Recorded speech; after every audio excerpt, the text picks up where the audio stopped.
Okay, we're live. Hi, this is William Ramsey. Welcome to William Ramsey Investigates. On today's show, I have a very special guest. His name is Joseph Cibelli, Cibelli.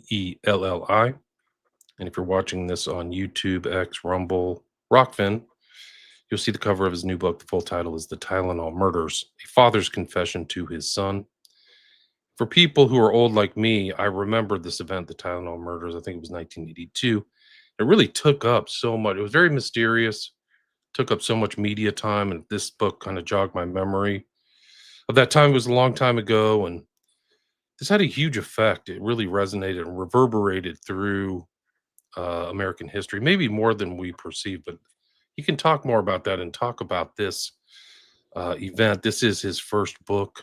He wrote this. I got the notification from the what is it, Blue Horse? Wild Blue. Oh, yeah, that's right. It's Wild Blue Press. So Wild Blue Press has been putting out great true crime type stories, nonfiction that I tend to cover, and this is one of those great ones. You can find this on Amazon. It's on Kindle, audiobook, paperback, and hardcover. But he can talk more about that, and hopefully he can go through. And for people who don't know or remember these Tylenol murders, he can give kind of a recap. So Joseph Cibelli, welcome to the show. Thank you. Good to be here. For people who haven't heard your name, maybe you haven't heard this book, maybe you can talk about your background. I know you have like a personal connection to the story. Talk about your background and then what led you to write the Tylenol murders. So yeah, my personal background is when I was about 18, I started to do hair, and I did that for over 3 decades. And then I started going back to school. I have a PhD now in forensic psychology, and I have a year left, and I'll have my Juris Doctorate as well. So, Congrats, that's awesome. thank you. It's been a long haul. It's long, hard work. I can tell you from experience. Yes, it is worth it though. What made me write the book was when my father was dying. He had stage 4 pancreatic cancer, and he was in the living room in hospice care, and he literally sat up and he said, "Cyanide pills, I did it." He said a few other things which are in the book, and he said it a second time in case you didn't hear him the first time. So when he said that, it just bam, it like slapped me in the face, because back in 1982, I was 11, and 1982 was a really rough year in our house. My father had pretty much kind of gone off the rails, and I observed him. I learned at a young age to watch my father, to kind of see what he's doing, and you had to survive, because you had to kind of gauge his mood and where he was. And 1 minute he was up and 1 minute he was down. So I started watching him, and there were some very odd things that he was doing at that point. And I covered it all in the book. Yeah, that when So he, it when goes he, back to 82. And for people who don't know, this was like in Chicago area, right? yes, Where yes. maybe you can give people a recap of the true crime black letter story about what happened with the Tylenol murders. So it actually happened mostly in the suburbs. There was one death that happened in the city, and we happened to live in the suburbs. And my father was a cop in 1982 in a small town called Lyons, which is where we lived. And he was a dirty cop. But how this started was there was a girl who was 12. Her name was Mary Kellerman, and I was 11 at the time. And she had taken a Tylenol because she was sick, and she died. So next day, Arlington Heights, which is just north of there, that happened in Elk Grove Village. This family, a guy bought Tylenol. He took it. He died. Everybody came back from the hospital. 2 more people took it, and they died. And so Right.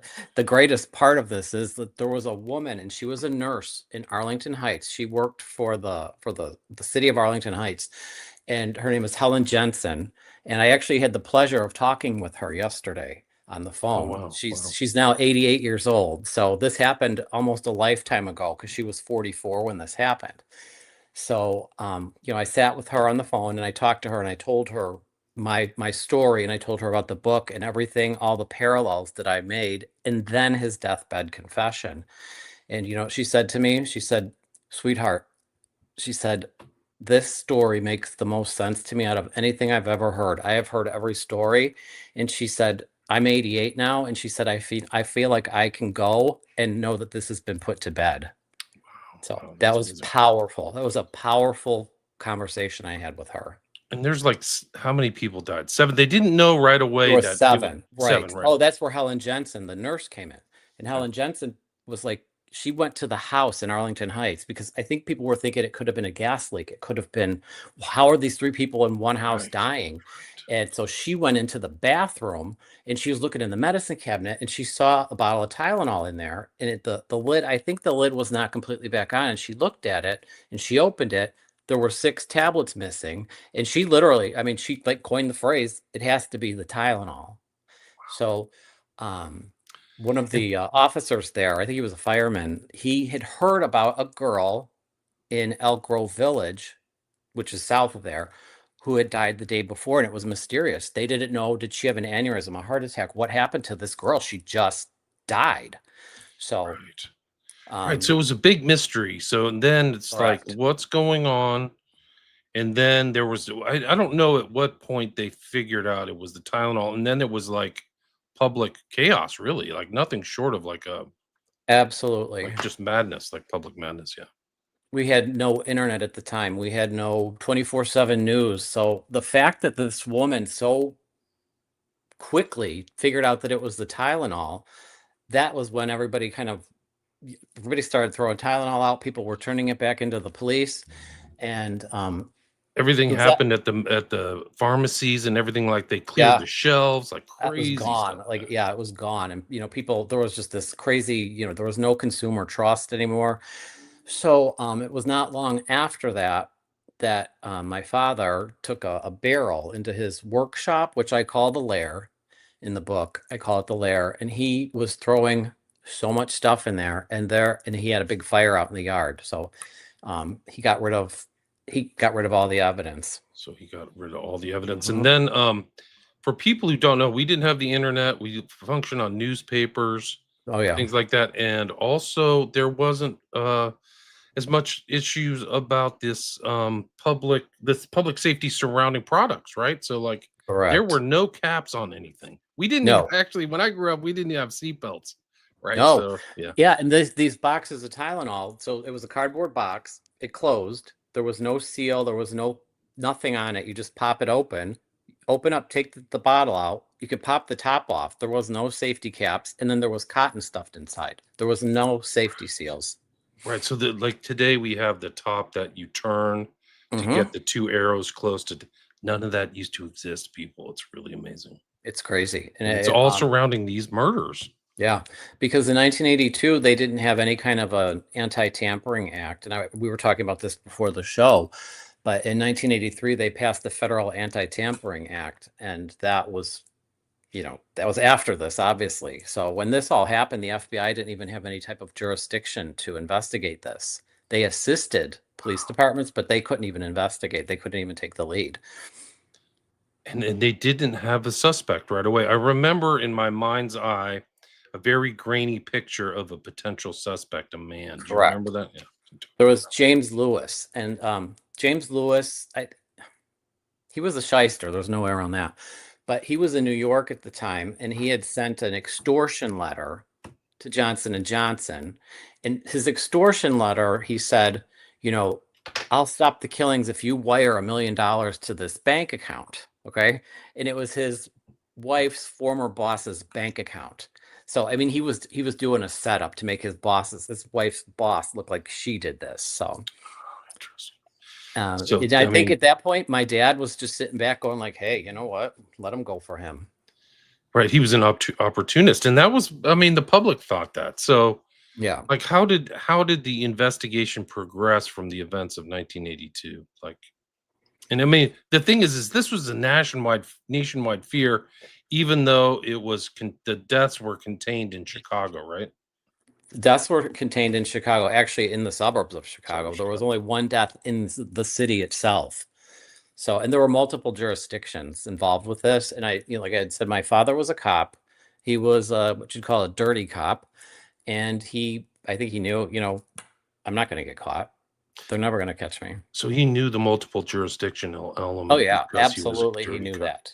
Yep. When you He knew. say, can you expand on that? When you say he's a dirty cop, like what was he shaking down people or stealing Oh, drugs or what was he, I or did it all? name it. I know Oh, that wow. I'm positive with drugs that he was involved with sales and manufacturing of them. Wow. Um, and right before the Tylenol murders happened, and this just struck me when I was investigating this, not long before, there had been some mysterious deaths in a town called Summit, Summit. And Summit is just south of Lyons, where I grew up.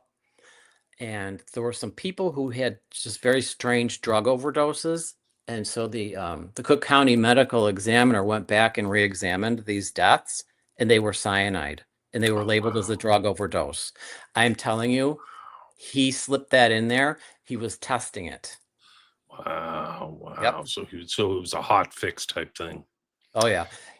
Oh, go ahead. Well, do you think that he was part of a larger kind of group, like a lot of the cops were kind of dirty like him, or was he a standalone kind of black sheep, you think? No, I think they were all dirty. Oh, they're all They dirty. were Okay. they were all Just dirty then. Chicago. Yeah. Yeah. Yeah, it's that's the way it is, and I'm sure it's still that way. I think the town where I lived, Lyons, I believe the police department is cleaned up somewhat now, but it was different back then. No body cameras, no, Right. you talk back to a cop, you don't have to worry about going to jail or getting a ticket. You'd have to worry about, like, I'm going to be in the emergency room, It Right. was a different world then. Tough, really tough Chicago, Mhm. 1982. Yeah. So there were just multiple suspects. People are interested. They never really prosecuted anybody for it, right? No. Even, they really focused in on James Lewis, and it makes sense. I mean, the guy wrote the extortion letter. They could never connect him. He wasn't even in Illinois at the time. They could never trace him to it. And there's a lot of people who kind of just stopped there. And, I've told people who have read this book, and they're like, "Oh my God, I always thought they arrested the guy who did this." And I was like, "No, James Lewis was arrested for extortion. He was never charged with this crime." So just constant, like, and it just kind of just, it kind of just, news stories came after it and it moved forward and they just never figured anything out, right? Right. It was just a Just big kind of drifted off. big circle. And I have, since day one with this, right after my father said what he said, I mean, I knew that instant. I was like, I know what he's talking about. I tried to work with the Arlington Heights Police Department because, according to the Arlington Heights, Illinois Police Department, they have what they call a Tylenol task force. And I had seen that on a documentary. So I'm like, well, that's where I'm going to start. No Tylenol task force. Couldn't get a call back. Finally got a call back. I kept them in the loop with everything that I was investigating. And, I live in California now, but I still have friends in Illinois, and one of them is an attorney. And I said to her, I said, you know what? Help me come up with a timeline that I can give them so I can show them everything that I have that lines up. And, I got done with the first version of the book, and she said, you know what? Just send them the whole book, because it's like you have to read every little piece to understand what happened. And never got nothing out of them. Wow. And what year did your father pass away? 2023. Oh, so fairly recently. So Yeah. he had a long life then. Wow. So he saw Yeah. He everything was, happen. He saw the Federal Anti-Tampering Act, all this other oh, stuff. yeah. All Yeah. the documentaries, all the true, this is like a Everything. true crime, one of the great true crime mysteries. Would you agree with that? Absolutely. Yes. And I can tell you something that my brother keeps pushing at me. He's like, don't forget to talk about this. It was right before my father passed, and he said what he said. Um, my father was very insistent on watching something on TV that night. And my brother's like, what is it you want to watch? He's like, I'm not telling you. So they watched something about the Tylenol murders. And he said after that, my father was complete silence. And he was insisting on that. And my father was not somebody to sit and watch news or anything. There's some scenes in the book that are just mind blowing to me, with him. What do you think his motivation was? Oh, I can tell you. He, my father, and his mindset, and this is why I went into forensic psychology, is I've spent my life trying to unravel his mind. In my father's mind, he thought that he was doing everybody a favor because now we have the anti-tampering laws. Mm. So 7 people died or more, oh well, but look how many people who didn't die. And that would have been his mindset. Wow, that's really strange. So he thought he was like doing something in the public. Some other it reminds me of serial killers where like they kill Yes. prostitutes, like the Green River Yes. Killer. Yeah. Yes. Hey, They I'm doing get you guys a this. favor. They're all just prostitutes. I think the They same guy, Robert Pickton, had that same attitude. Psychopaths can come up with what is called like an avenger identity, where they are like, you know what, I'm doing this for the better good. Like you said, like Dexter from the show Dexter. I Right. mean, it's an avenger identity where they think I'm doing good. Look at this. I knocked these people out, but look what happened. We got all this good stuff now. And one of the things I'll talk about for sure is in my father's workshop, he had some very interesting texts. And one of them is called The Poor Man's James Bond. And I talk about that a lot in the book. Wasn't that one of the great kind of underground books, kind of like Yes. the Yes. anarchist Bible or Yes. whatever? He Yeah. had the anarchist cookbook in Oh his wow. So he had all lair. that underground stuff. Yeah, Wow. anarchist cookbook, The Poor Man's James Bond, which at that time it was not in a book format. The Poor Man's James Bond, it was like little flyers that you got in the mail. Yeah. Because you didn't have the dark web then. You had to, mail Right. order it. So Right. he had stacks of these Poor Man's James Bond around there, and then he had another manual that was called How to Kill, Wow. and So that he one had all is, that. Yeah. There oh was a yeah, serial killer, or there was a hitman who was found. One of the reasons he got convicted is he had a copy of the Poor Man's James Bond. oh So like, yeah, yeah. This this, is like we're going back through the time for like pre-internet for all these people who are young, yeah, all these other Zoomers or whatever. They don't know yeah. like all this other old. There was a time with no internet, Yeah, believe it or but so not. you would get these books at the back of magazines or Yes. seedy, city mags that also Yep. advertise for like ladies of the night. Yes. And And a this lot was of it was for people, like survivalist type of people as well, which yes. I'm not knocking them. This isn't their fault, but that was the kind of people who would buy this literature.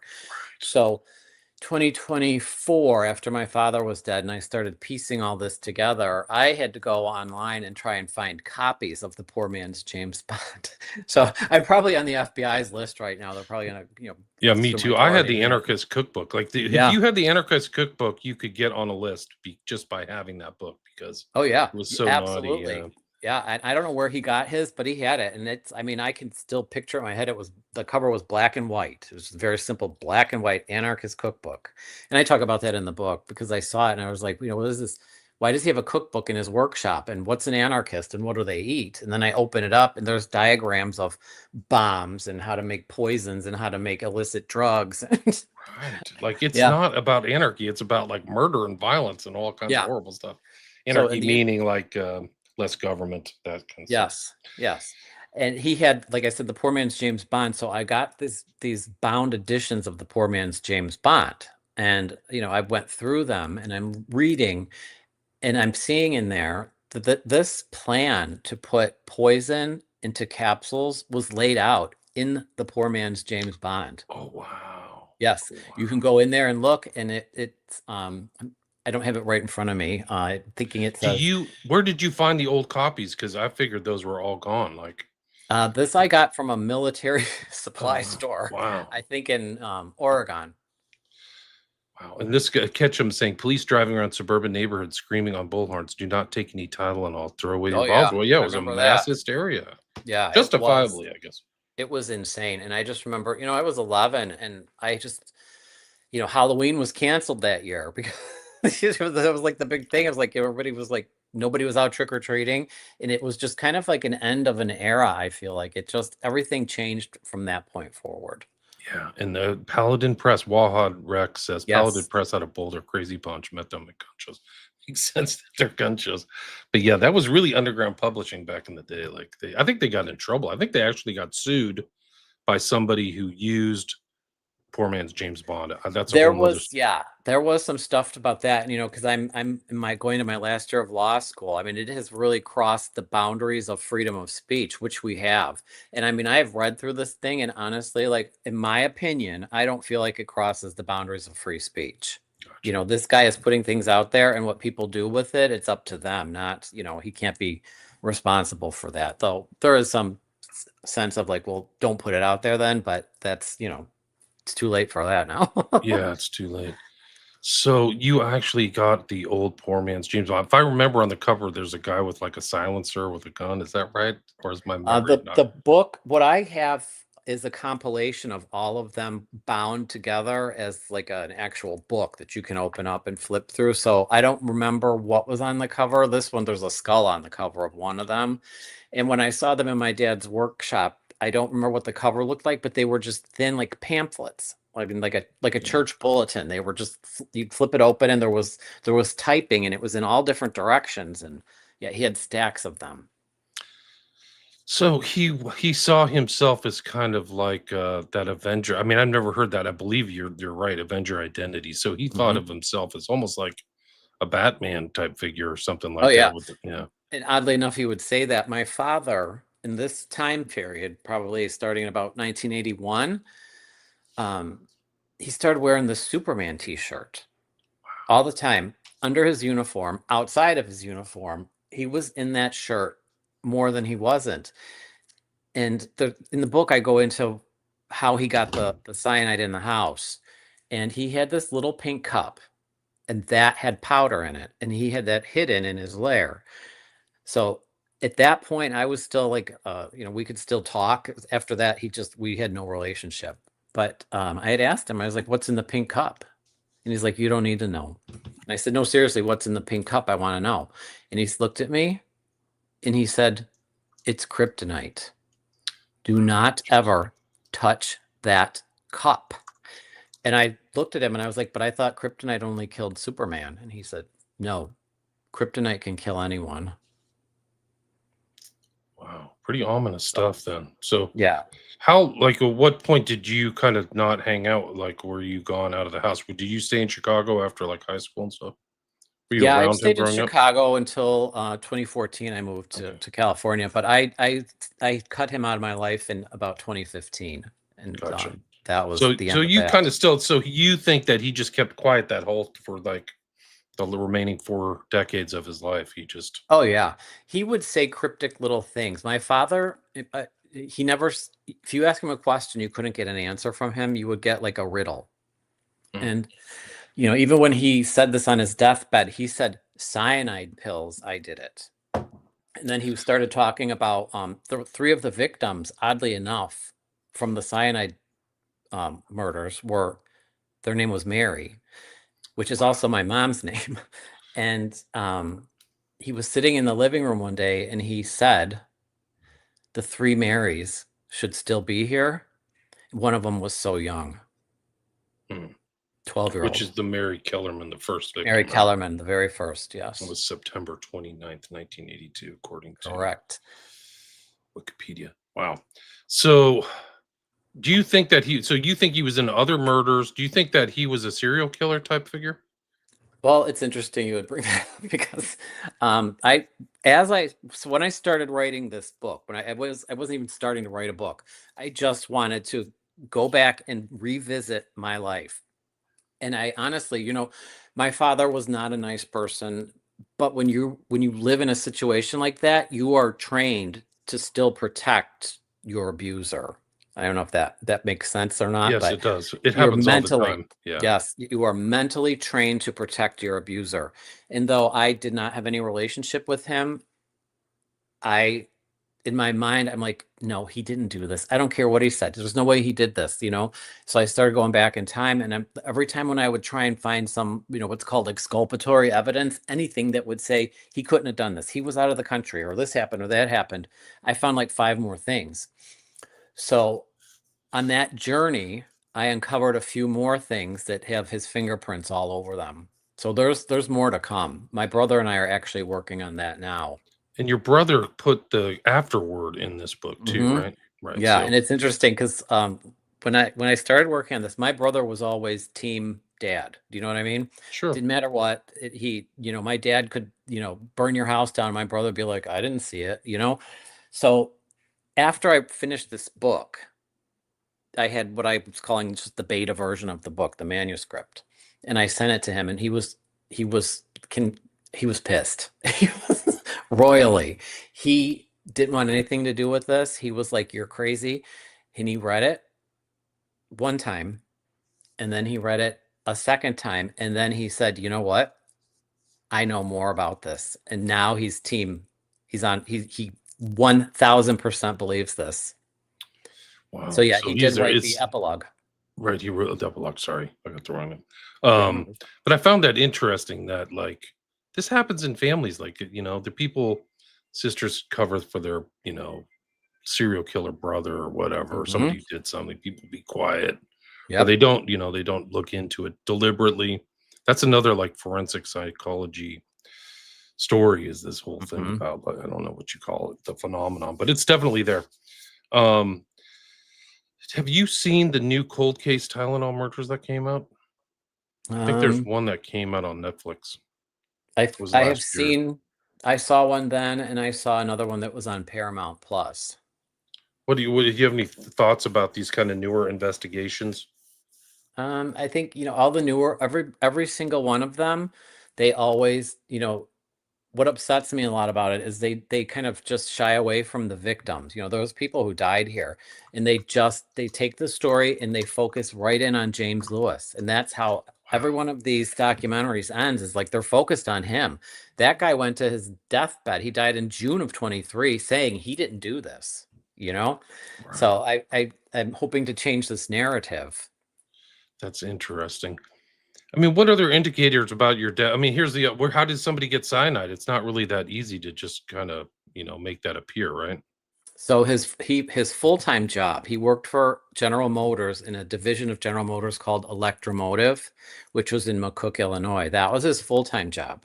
And there was eras where he would be laid off and then he would work at the police department more. And there was a time where he was also a fireman. And his job at Electromotive was electroplating engine parts.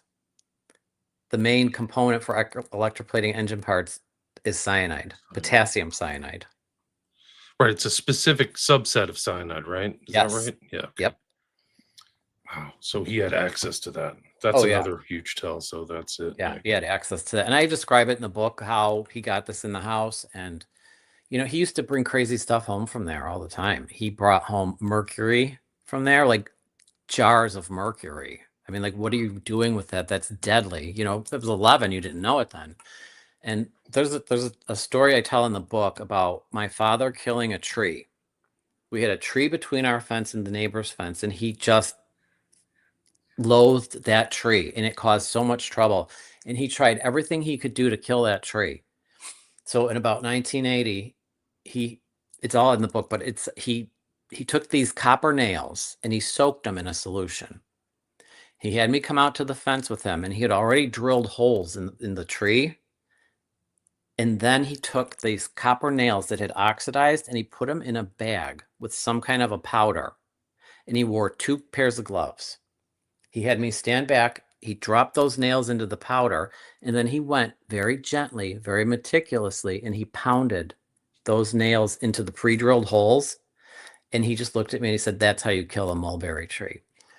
So I was like, "Okay, I get the copper nails, but what was the powder?" And he said, "Cyanide." And I said, I was 10 at this time, no, 9.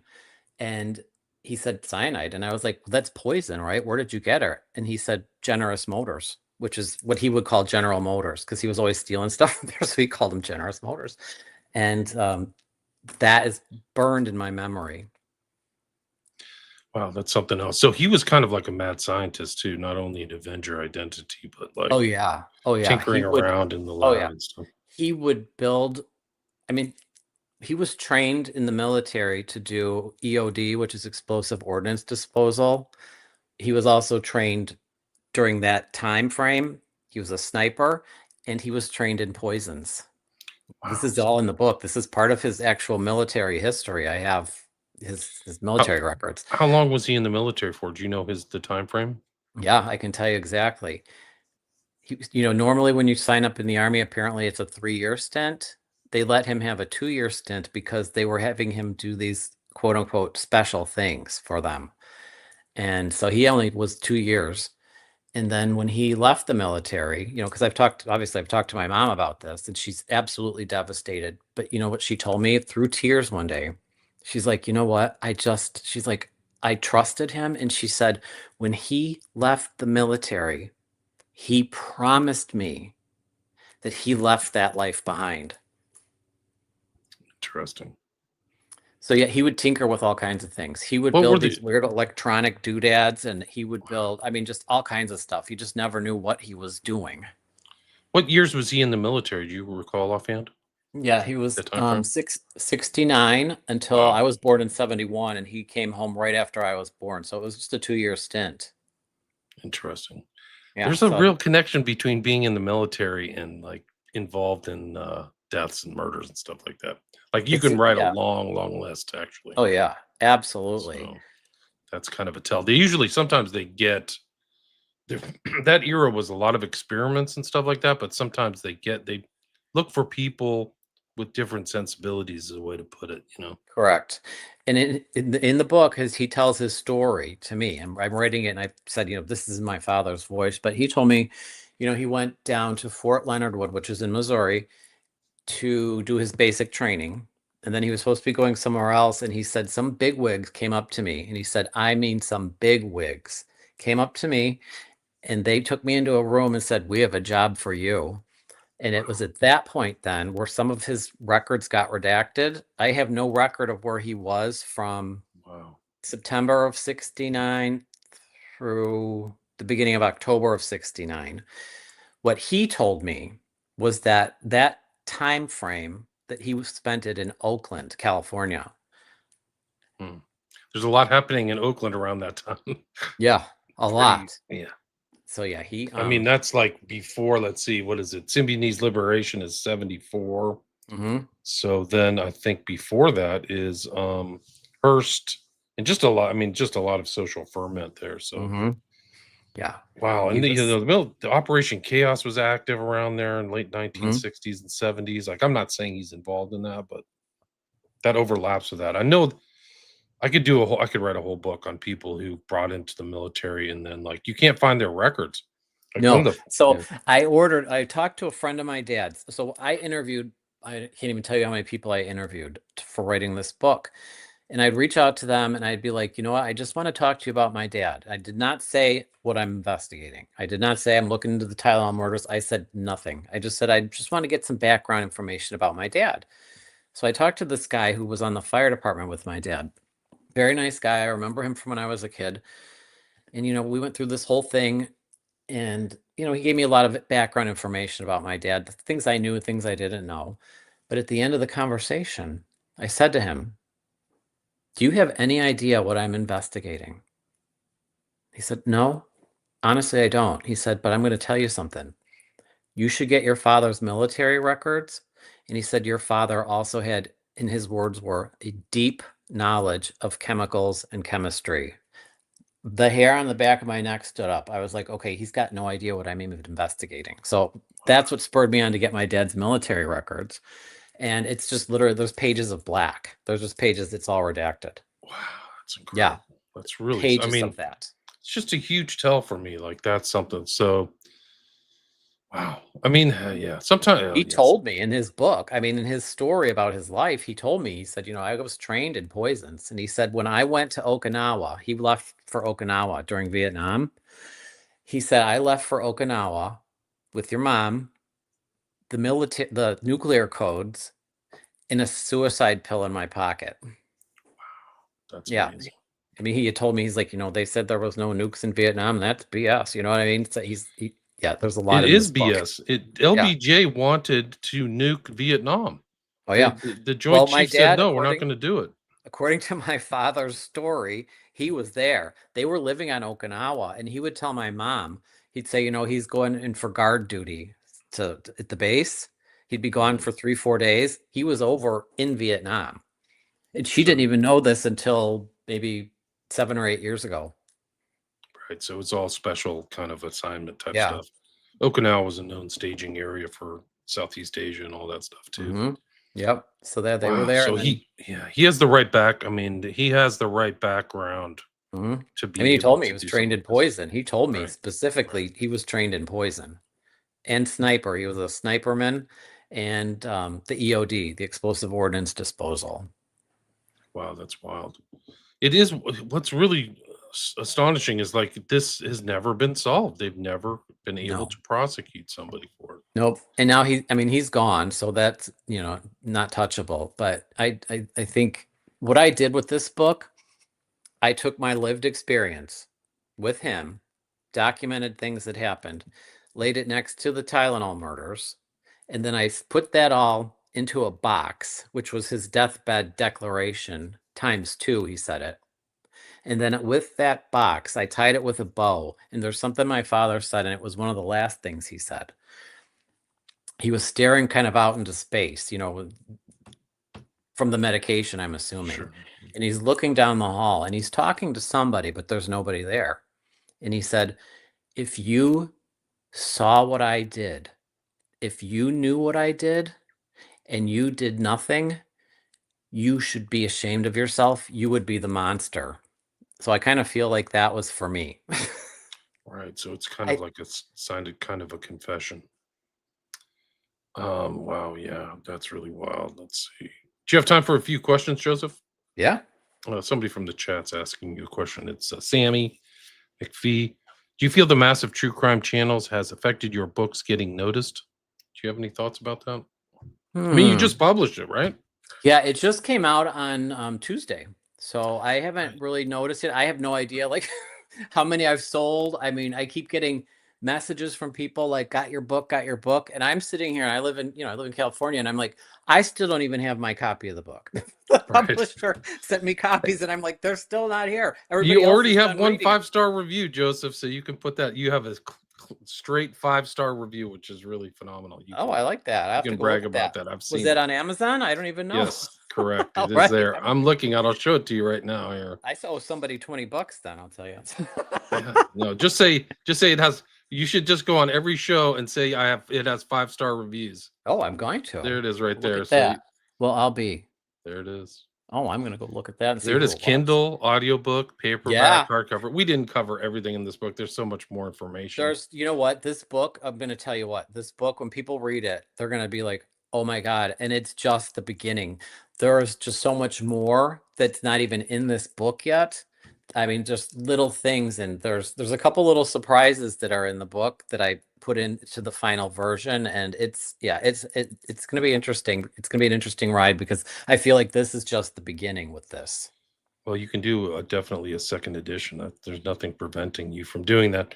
It is Correct. interesting your dad had Paladin Press. That's a huge. I mean, these are huge red flags for me. Like, as Oh somebody yeah. who's done a lot of true crime books and stuff, like you can Mhm. see these other type of criminals. Like this is whoa, military, whoa, sealed records, Oh whoa. yeah. And if you're into that whole kind of a thing, there's a lot of my father was also a locksmith at one point. Like he did that on the side. And I just kept running into all this conspiracy theory things where they were like, be a locksmith, do this, do that. And I mean, he just went right down the line. So I don't know what he was doing, to be honest with you. It's a mystery, and I don't know that I'll ever have it completely solved, but I feel like I got this one. I feel like he's got a lot of cloak and dagger bona fides. Like it's for real. Oh yeah. Um, so people can get it on Amazon or any other. It's all distributed all over to other websites, right? Like you can get it anywhere, or even Wild Blue Wild Press. Blue Press, I know for Yeah, sure on Wild. See, it's so funny because it just came out Tuesday. I've just been directing everybody to Amazon. I I don't do know, too. I don't know honestly. if it's the I best don't know. though. I don't. Probably not a good idea. I've had people who are like, "Do I have to get it on Amazon?" I'm like, "Well, Yeah, I mean, who unless you want to come to my house and pick up a copy, except I don't have mine yet." So right? Who wants to make Bezos richer? I know. So you could get it through Blue Press. You'd probably be doing them a favor if you Yeah. bought it through there. Yep. Where can people reach out to you if they have any questions or want to follow up or I'm old school. Seriously, like I'm old school. Like I just now started a Facebook page because I don't do social media, but I did start a Facebook page. It's Joseph Cibelli, and you'll see the cover of the book on there. And they can reach out to me through there, or I'm also on LinkedIn for Joseph Cibelli, Cibelli. And yeah, I mean my the email. I think you could put the email up if you want. I don't care. sure, People, sure. I'll give you my address. They can just show up here. I don't care, you know. I have your email. I'll put it in the show notes. They can just link through, whatever is easy for you. Is there anything else you'd like to add or anything I missed before we wrapped up? Anything you'd No, like to I just bookend with? really appreciate, I've been saying this a lot lately. I have a lot of gratitude that people are listening, because my life growing up, my father would abuse us. He would beat up my mom. I'd call the police. Nobody listened. I would tell people what's going on. Nobody listened. And I like, okay, now at 54 years old, people are actually listening to what I have to say. And that is like the greatest thing in my life, is being able to have people listening now, finally, to what I'm telling them. So thank you. Awesome. Yeah. Anytime, but thanks for writing the book. Congrats on your new book, your first book. Thank you. Thank Again, the full you. title is The Tylenol Murders, A Father's Confession to His Son, and it's Joseph Cibelli, Cibelly. So Correct. check it out, people. I'll put a link in here. Thanks so much for your time. Thank you so much. Take care. Stay there. You too. Stay there. Bye-bye. Don't go anywhere.